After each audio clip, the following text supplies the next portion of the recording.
Jesse here at EC Auto Repair. So one of the questions that we get asked occasionally is why is it so expensive to work on my car? Or why is replacing car parts on my car so expensive? Even if you're a do-it-yourselfer, I'll give you a for instance. I went on took my family to church camp 3 weeks ago. We took our RV, had a great time. It was such a great trip. But I had a little bit of electrical problems on my RV on the way home.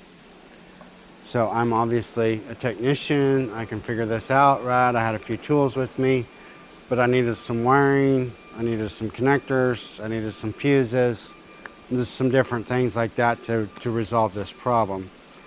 So I go to a parts store and I buy 20 foot of wire. I buy some fuses and I buy some connectors. I go up to the counter, they ring me up, and it's 80 bucks for just a handful of electrical supplies. It was indeed sticker shock for me. Used to, like when I entered this industry 30 years ago, that same materials that I just bought, I could have bought for less than 10 bucks, right? And so now, over the course of time, that same amount of stuff has went up in price 8 times by my guesstimations. So, so many different things. Fuel cost is one of them.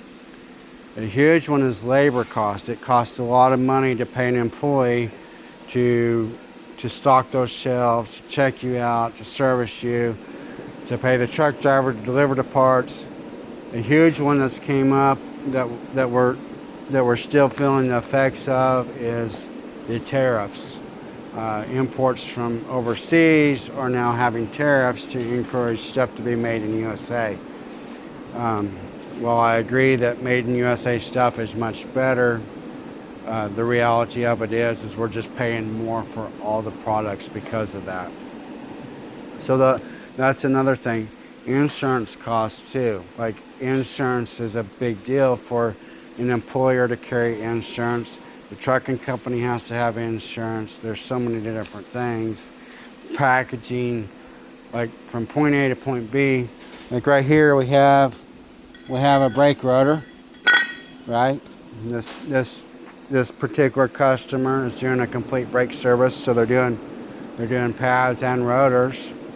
And so while that's made out of metal, you think about it, the metal's going to be coming out of the ground, or it's going to be recycled metal that's put in a refinery that's melted down, and then it's heated up to the proper temperature and all that stuff to create a piece of steel that's going to be reliable for you to provide the stopping power that you need for your vehicle. That whole process, from the time that they melt it down to the time that it arrives in a cute little box and it's delivered into my shop, or you're able to take it from the parts counter, it's going to be quite a process, right? The other thing that comes into play is, like, people ask, well, it's only $49 for this part on Amazon or Rock Auto, and yet you guys are wanting to charge $199 for the same part. So first of all, we are more than likely not buying the part from Amazon or Rock Auto. While there has been a few parts, and I say a few, that the only place I could find them, especially during COVID, was at Rock Auto or at Amazon. We had to get super resourceful in where we could get parts, and we would just go with wherever we could get the part. But more often than not, when I'm going to get a part, I'm going to get a part that I would install on my wife's vehicle. I'm going to get a reliable part. I'm going to get a made in USA part if that's an option. Or I'm going to give you the option to have a good part, a better part, and a best part, right? We're going to try to give you 3 different options if we can. But the other thing is shops provide a professional service. Just like whenever you go to a restaurant, they don't sell you the steak for what they're buying the steak for, because they got to pay a cook to cook it. They got to pay a dishwasher to wash the dishes. They got to pay a hostess to seat you. They got to pay a waiter or waitress to wait on you. And then, of course, everybody likes to eat in a well-lit or a perfect establishment where it's comfortable, the air conditioner's on or the heat's on depending on the time of the year. All those things cost money. So it's not possible for them to sell you the steak at cost and sustain business, right? It's the same way in the shop. We have professional technicians. One of my technicians literally just got back this morning.